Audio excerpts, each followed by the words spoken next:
Management quota અંતર્ગત શિષ્યવૃત્તિ મુદ્દે ગૃહમાં ચર્ચા કરવામાં આવી।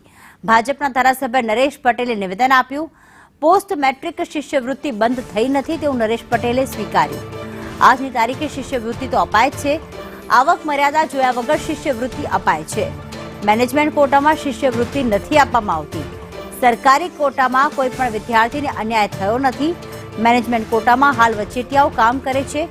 કેન્દ્રના પરિપત્ર અંગે સરકાર વિચારણા કરી રહી છે તે જવાબ આપ્યો।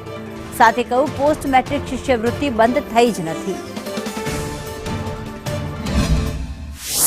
ગ્રેજ્યુએશન માટે જે સ્કોલરશિપ છે એ બંધ થઈ જ નથી।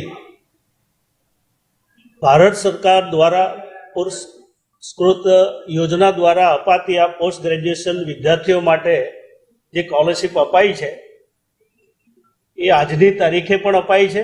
ખાસ કરીને સરકારનો એમણે તો આભાર માનવો જોઈએ કે પૂરા દેશની અંદર જ્યારે કન્યાઓ માટે તો આપણે પૂરેપૂરું ફ્રી કરી દીધું છે।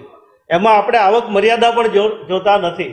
ફક્ત જે ગવર્મેન્ટ કોટાની અંદર પણ આપણે પૂરી સ્કોલરશિપથી લઈને ફ્રીશિપ કાર્ડની વ્યવસ્થા છે।